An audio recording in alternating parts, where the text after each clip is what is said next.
a number of people touched on this issue, uh, which I think is actually the most important issue, which is how do we avoid World War III? Because if you look at the various conflicts currently and likely potential conflicts, these things are obviously bad. There's people that a lot of people die and suffer, but they're not civilizational risks. But World War III is a civilizational risk that we may not recover from. So we want to, I think, prioritize avoiding World War III. That's actually what matters, and not as happened in World War One, have a regional conflict rapidly become a global conflict. And nobody at the start of World War One thought that would be the case. In fact, shortly before World War One, people were proclaiming that there's a future of peace is what, because war would be so terrible that nobody would do such a crazy thing. And the Kaiser, when he sent the troops off in August 1914, said that they were back by the time the leaves fall, meaning within a few months. So that was their expectation, not massive devastation globally. So it's just important to bear in mind that to frame things correctly, that nobody expects or wants to have a World War III. So we need to think like, well, that could happen again, where things cascade out of control. Before you know it, you've got a massive global conflict with devastation that far exceeds World War One or World War II. In fact, if I may continue the line of thinking, I think you're absolutely right. People are overestimating U.S. military power.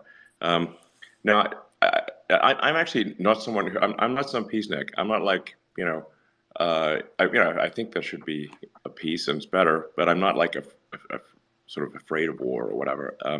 I just want to make sure we recognize reality, and we don't have the power differential that we used to have. If you said if the so-called Axis of evil, and we should be careful of using Axis because that was actually literally the name of the alliance in World War II that we're fighting.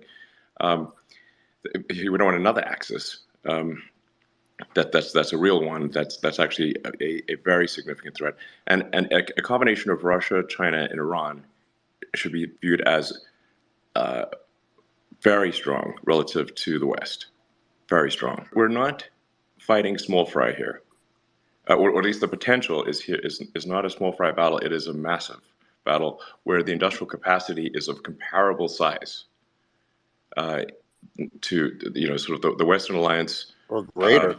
Yes. I mean, at this point, Correct. China has more manufacturing capacity than the United States. Mm-hmm. That is correct. And Europe combined.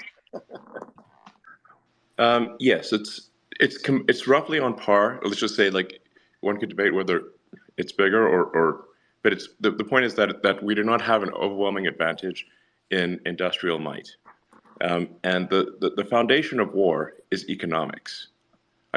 This should be obvious to everyone, but it's often at this point is lost. The foundation of war is economic power, especially industrial output. Basically, how many tanks and guns and drones can you make relative to the other side? That's what it comes down to. And in fact, it may be the case, if not now, in the future, it probably will be that a Russia-China-Iran alliance can outproduce the Western alliance. But let's just say the point is that in order for there to be a global conflict of a World War III, you have to have two superpower alliances like that where one cannot easily defeat the other one, and that is the case, and that I think is a massive shift in thinking. People do not understand. Most people do not understand. I think people on this call perhaps understand, but I do understand, but most do not. This is so I think we want to try to avoid that, and I hope it is not something that is historic, that where the tides of history are simply going to sweep us in this direction, because there's a strong argument that that these things are actually unavoidable, and the tides of history will sweep us in that direction, whether we like it or not. But we should try to avoid that, if at all possible. And unfortunately, our policy has been forcing really Russia and Iran to ally with China. It's been forcing them. What choice have we given them? And so, and Russia has the raw materials, and China has the industrial capacity. It's frankly a perfect match from a war standpoint. So I think we need to stop doing that. It's unwise, and I think will lead to immense risk to civilization. I just want to emphasize this, like that there's civilizational risk. There are tragedies on an individual level, tragedies on a community level, and then there's civilizational risk. We just need to make sure that we are not putting civilization itself at stake, which is World War III. Elon, I think that you're saying it very elegantly about talking about civilizational risk, which I agree with. I'm talking to you from Iowa. Just did a town hall with people at a pizza ranch here in Ohio, in Iowa, and I'll tell you what I share with people. Where, yeah, I think everyone understands civilizational risk as like sort of a ethereal concept that's like really bad, and we need to avoid it. But if we're just to literally take exactly what you said, including the industrial combined might, including also raw material might of China, including the fact that the foundation of war is economics and industrial capacity, including the facts of what a potential Russia, China, Iran military alliance could look like. I just want to say the same thing in a different way that I hope catalyzes a level of debate that we're not having in US politics right now. If we do enter World War III, it is likely that the United States as we know it will cease to exist. And I think that, yes, that's just a different way of saying civilizational risk, because there's a lot of other things that would also cease to exist. But when you look at Russia's hypersonic missile capabilities, nuclear capabilities, both of which are ahead of ours, China's naval capacity, which arguably is ahead of ours, combined with our economic dependence on China, combined with, a range of other factors, even if you tally up the litany of Western allies versus what this alternative alliance between Russia, China, and increasingly, if we go into scenario, nations like Iran and North Korea, I think it's important for people to understand, especially when the U.S. homeland is as vulnerable as we have been in modern memory, not just from a border perspective, but from missile defense or cyber defense or defenses against super electromagnetic pulse attacks.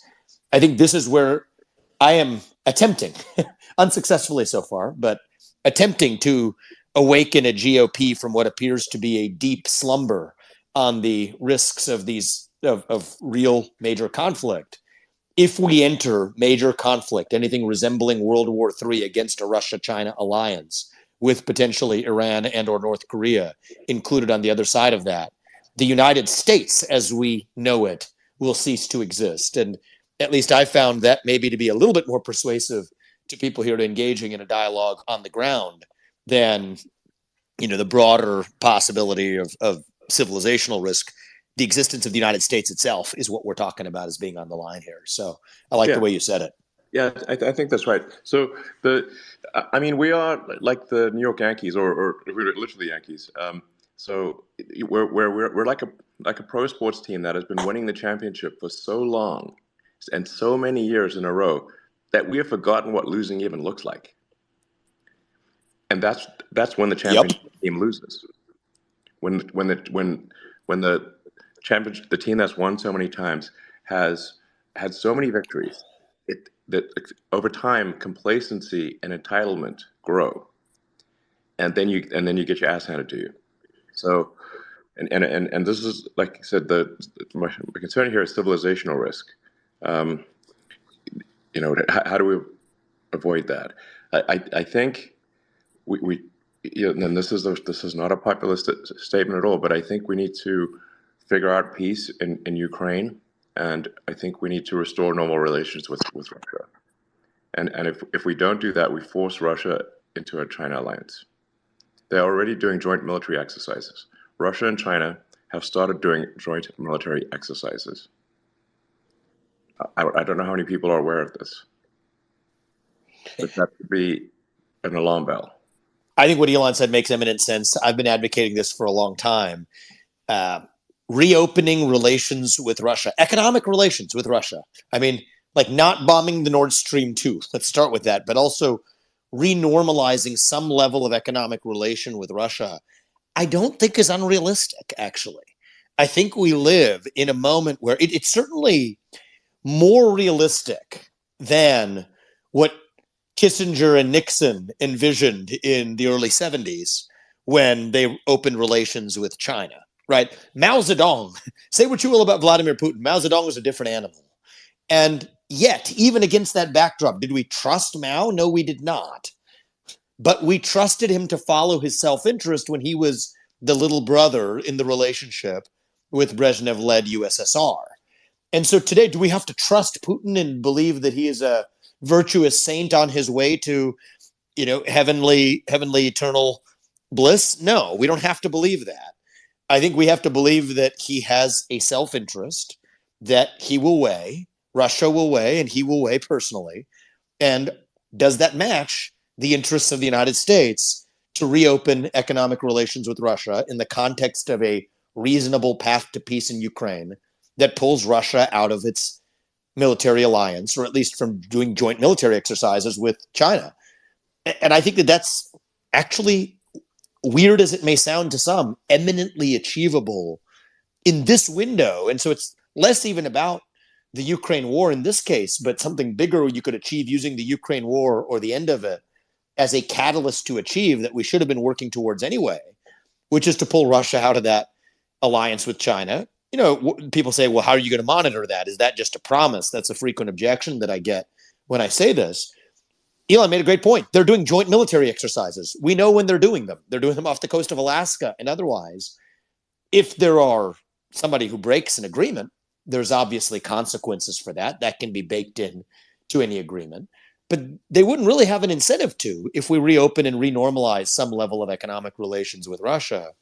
And I do think that that is, at least as of 6 months ago, was outside the Overton window in American politics. But I think that given how bad the other options look, my hope is it finds its way right back into that Overton window. And, I certainly think it is a reasonable diplomatic path that's wide open and staring us in the face if we're willing to just step up and seize it. I actually proposed something a year ago, which I think is actually what will end up happening. At the time, I was attacked, relentlessly for it, which is that the that there essentially be a ceasefire, that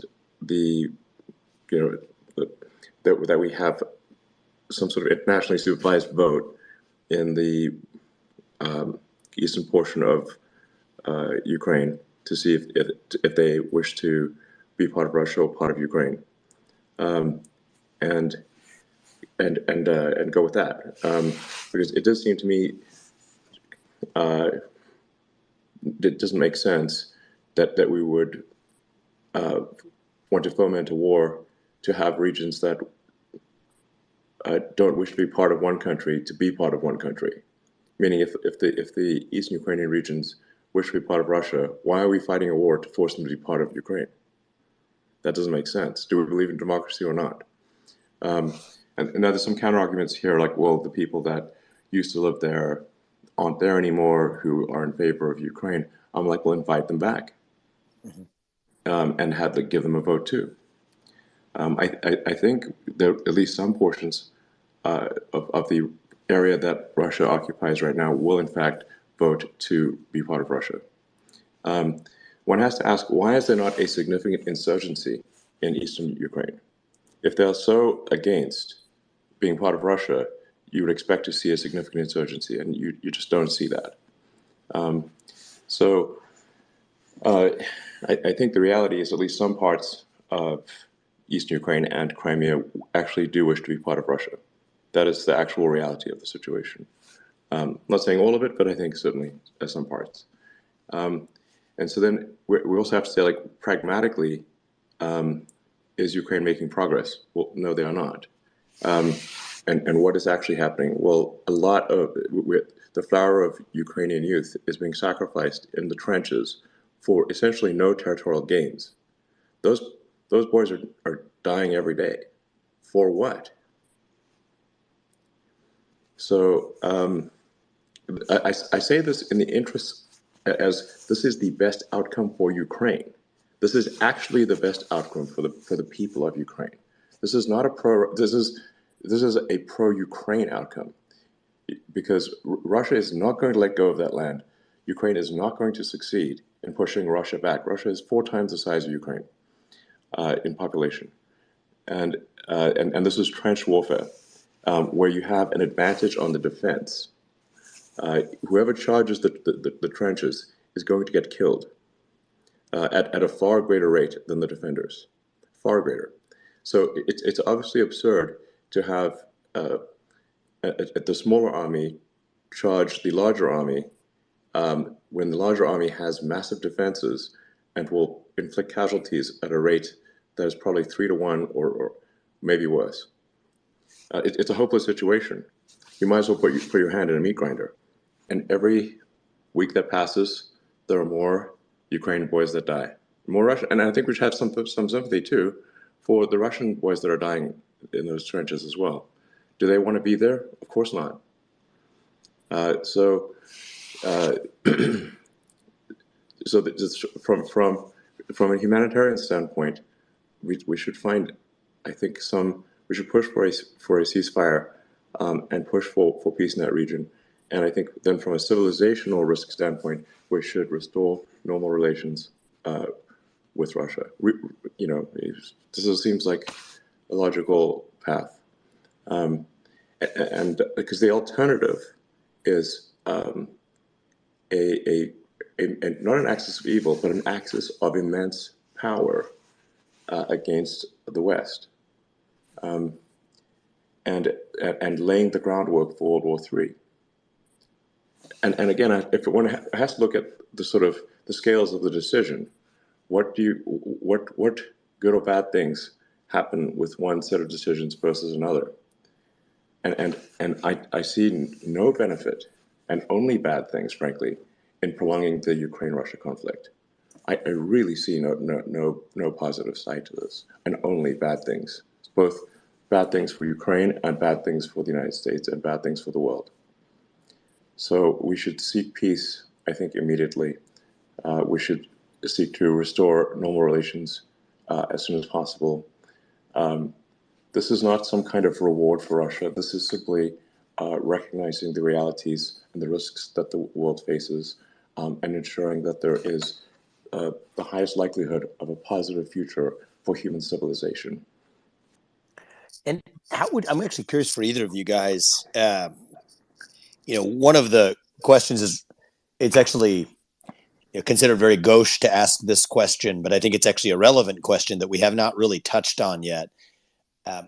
How do we get Putin to have enough trust in doing that deal? I mean, I think I spend a lot of my airtime addressing the other objection, which I've done in other forums and don't need to do here, which is, should we trust Putin? And the answer is, we're trusting him to follow what should be in his self-interest right now to come out of that alliance with China and the corner we've put him in. But on the flip side, I don't know if one of you were to, wear your diplomatic hat. What would you? I don't think this is not a matter of trust one way or the other. For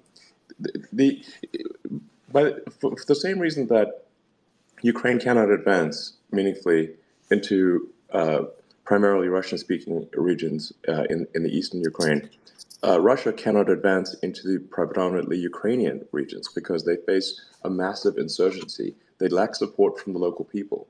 And whereas they have support from the local people in eastern Ukraine, they do not have support from local people in western Ukraine, in the western two-thirds. Russia is a country that has done incredibly well on the defense, but at least in the last 100 years, not so well on the offense, unless it is attacked. When you look at something like the Winter War against Finland, where Russia tried to sort of, because Finland at one point was part of the Russian Empire before World War I. They tried to invade Finland, and you think, and this was the Soviet Union, actually sort of the Warsaw. Well, yeah, the Soviet Union trying to invade Finland. They failed. They could not. They could not take Finland. The Finns won. So, and we're talking Stalin here. Stalin is, that's not someone who takes no for an answer easily. To say you don't want to be the general that reports back, hey, we're not succeeding in invading Finland. So, but they did. They did not succeed in against Finland. So this notion that, well, if there's some sort of thing, some sort of ceasefire, we don't even need an agreement, just a ceasefire. Guys, just stop killing each other for a minute. There's no actual treaty needed. Just stop killing each other for a minute, and then let's just figure out some path to a more positive future. There's a lot of people think, well, if that's happened, then Russia's going to immediately take or in short order take the rest of Ukraine and then start invading the Baltics and taking a bunch. And they will not succeed in that because of the immense opposition of the local people. If they could take more of Ukraine, they would, and they can't. So, I think we should stop sacrificing the flower of Ukrainian youth in trenches pointlessly, and do a ceasefire and begin the process of renormalizing relations with Russia. And it should be said that Russia and Ukraine, I mean, they're quite literally cousins. Like people have family in both. It's that the people in Ukraine have family in Russia. People in Russia have family in Ukraine. So they were sort of really part of one country for many, many years. The best rocket technology was when Ukraine and Russia were working together, and when they were not working together, their space technology suffered immensely. So, like what I'm trying to say is that these are not natural adversaries. It doesn't make sense. That they have their grievances, but they are quite literally family. And I think we in the West are sort of pushing them to kill their sons, and it seems wrong to me to do that. So, and then to add to the regional tragedy, there is the civilizational risk that we are brewing by making Russia a pariah to the West, not allowing international transactions with Russia, basically extreme sanctions. And I should say this weaponization of the dollar, I think we've overplayed our hand in weaponizing the dollar with sanctions. So because you're now seeing a lot of countries de-dollar their transactions. Because we've sort of forced it, and this goes beyond even Russia, China, and Iran, because countries like, say, Brazil or India still want to transact with Russia. They can't do it with dollars, so we force them to de-dollarize their transactions, thus weakening the strength of the dollar in the world. So, like these actions are strategically foolish, it seems to me. But like I said, we should just sort of stand back and say, what is the most important thing? The most important thing is avoiding World War III, because we may never recover from World War III. And I think we're currently have the risk of World War III is increasing rapidly. And I think if relations are renormalized with Russia, the probability of World War III is dramatically lower. So, seems to be living in a past era when the U.S. dominated the world and could do whatever it wanted. I think we saw this with the Ukraine war. Biden and the administration said that sanctions would collapse the Russian economy. It has not done that. I think the Russian economy had a negative 2% blip last year. Now it's back to growth. They claimed that the Russians were running out of missiles and other kinds of weapons. That has not happened. In fact, it's the U.S. that has run out of 155 millimeter artillery ammunition, which is the key type of ammunition in this war. That to me was absolutely stunning, that the U.S. could run out of artillery shells. I mean, we spend over 800 billion a year on defense, and apparently ammunition is not included. The administration claimed that this counteroffensive was going to be stunningly successful, and it's basically gone nowhere. In fact, the latest map published by the New York Times showed that if anything, it's the Russians who've gained a small amount of territory on a net basis during this counteroffensive. So the administration has constantly now, for the last couple of years, put forward these assertions of what it was going to do and what its policies were going to lead to. And in every case, it's been hubristic. None of those predictions have come true. And now we find ourselves in perhaps the biggest crisis of all, and our stockpiles are depleted. And the administration does not seem to be using diplomacy in the way that Alexander just said. And so I think this is fundamentally the reason why even publications like Axios, which are well-connected Beltway publications, are sounding alarm bells about where things stand. So it's, again, they're quoting unnamed Washington officials. So this to me is the most dangerous part of it. Is in theory it should be easy to avoid World War III because no one wants it. But we have an administration in Washington that seems to be blundering around, that is constantly overplaying its hand, Yeah, and doesn't seem to be using diplomacy whatsoever. I think we are sleepwalking our way into World War III. Sleepwalking our way into World War III, with one foolish decision after another, as you outlined, David, and and really people should be deeply self-reflective. If their predictions have not come true, they should consider whether perhaps their other predictions might not come true either. I mean, what is the track record here? It's not good. It's funny in the investing world, in the VC world in which we operate. Track record is all important. We when you want to assess whether an investor is good at their job or not, the first thing you look at is track record. But in Exactly. international relations, there I seems to mean, be I no love it. concept of a track record. Yes, it's astonishing, and the stakes are so much higher. I mean, we're talking about many lives and devastation, and I just want to keep reiterating this point. Civilizational risk must be paramount because if civilization goes away, it's all over for everyone. Just And we should we've it worries me that the veterans of World War II are almost all dead.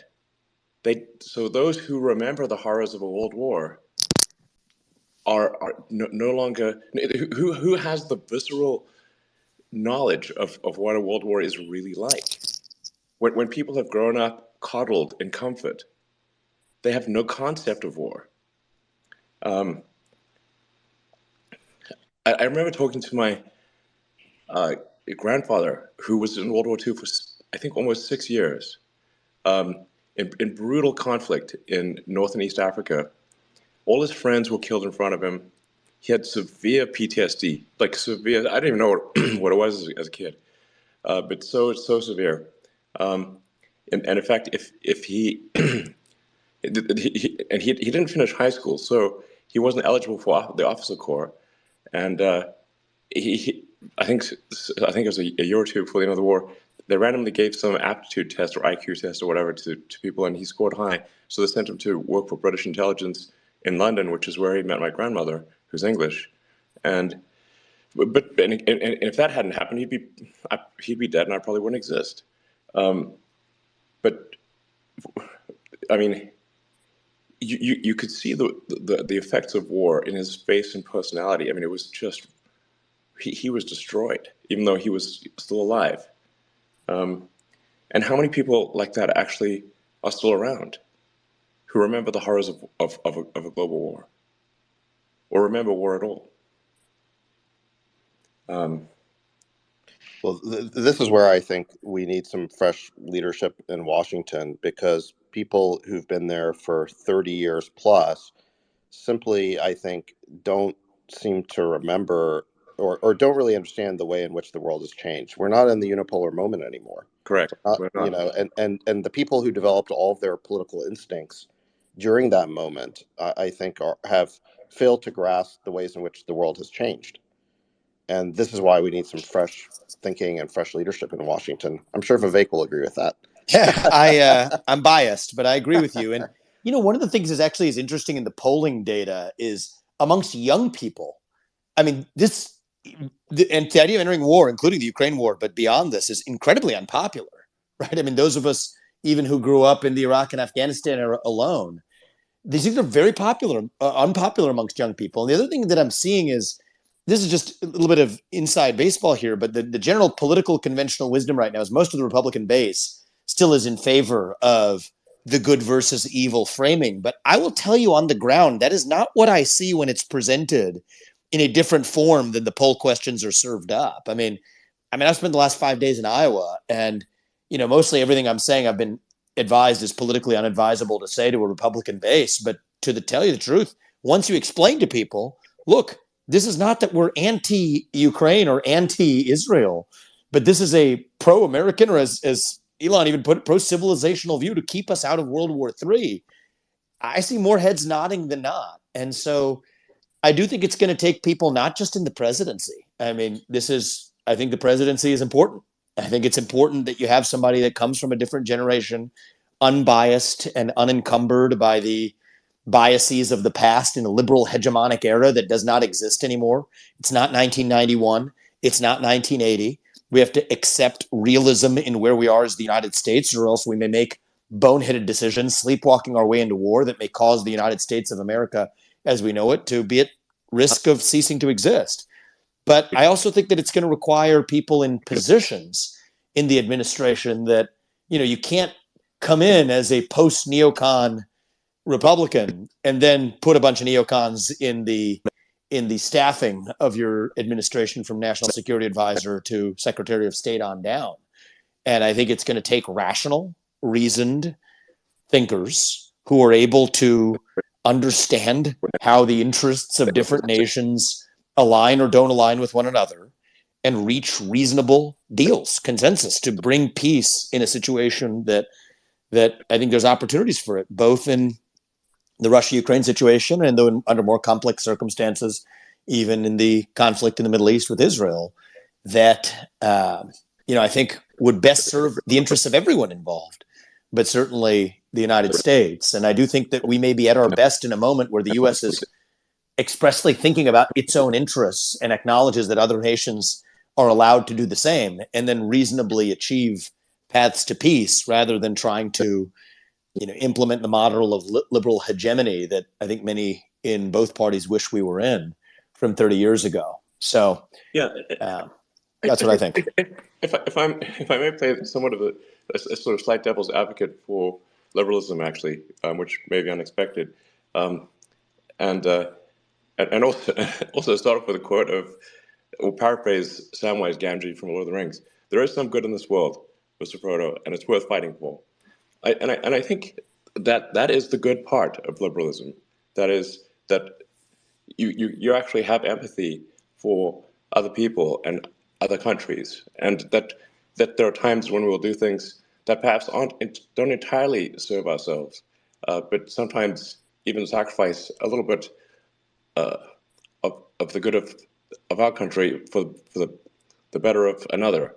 But we just need to make sure that that is actually what is going to happen, and that in seeking to do good, we do not pave the road to hell. So that we are realistic in seeking to do good. I think we should seek to do good. I think that is one of the great characteristics of America, is that we actually do not simply act on the basis of might is right. And if you look at the history of the United States, well, after World War II, we had nukes and nobody else did. We could have taken over the world. We could have absolutely subjugated anyone. And yet, did we do that? No. in fact, we helped rebuild Japan. We helped rebuild Europe. And I think that served the greater good. But it's important to us that that is really quite unusual by historical standards. And I'm not saying that the United States only does good things. The United States has done good and bad things. But on balance, I think the United States has been a great force for benevolence, probably more so than any country in history. And that is worthy of admiration.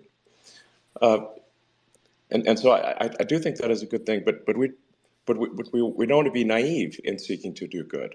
We want to care about the reality of doing good, not the perception of it. So I think that's what.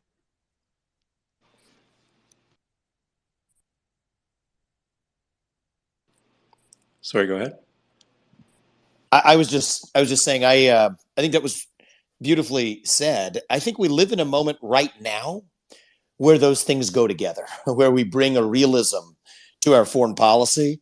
I think a realism would actually result in the outcome that was best for Ukraine, for Israel, but by looking at it through an actual realist perspective that, I think we live, at least right now, in a moment where that's actually going to lead to the greater good by advancing, a national self-interest in this moment we're in. I think that's actually the frame that will achieve the greater good result that you talk about too. So I think we're synchronous, but maybe coming at it from different angles there.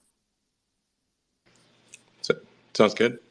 Yeah, I just think like sometimes, Vivek, I think I agree with you actually, but I just want to make sure that people sort of generally understand that we're not talking about sort of just engaging in purely selfish behavior that only ever serves purely the interests of the United States, but that we actually do care about other countries and other people, and we want to make sure that that actions we take are actually successful in helping those people, and do not actually, as we seek perhaps to help them, in fact hurt them. So there's I'm a big fan of South Park and the Trey Parker and Matt Stone, and there's a movie Team America where we're Team America World Police. The movie starts off with actually with a sort of terrorist attack in Paris, and then Team America comes in to just destroy the terrorists, but also levels half of Paris. It's like, well, I don't know if that was, should we have leveled half of Paris to destroy some terrorists? Perhaps not. So we just need to make sure that when we seek to do good, that we in fact do achieve it, and that we're realistic and do not inadvertently pave the road to hell with our good intentions. Amen. I'm good for another at least 10 minutes, X, but I think that's actually that could be a great moment to end on. Yeah, I think well said, Elon, and I think that I am an advocate for, and let me just say this, talking about the presidency, that's in self-interest or whatever to talk about new people and outsiders and whatever, but go a layer deeper.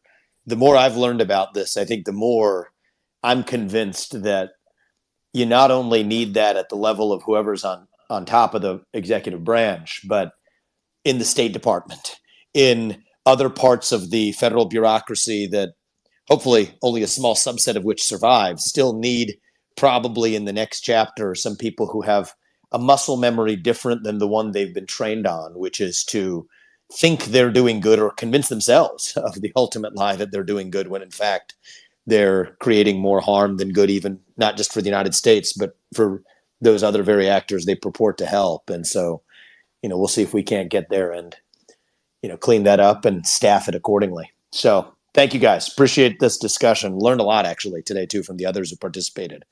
So thanks to everybody else you called on. Absolutely. Thank you, Alexander. Thank you, Policy Tensor. Thanks, Colonel Davis. Thanks to everyone who participated. We will see you next time. Thank you very much. All right, thanks everyone.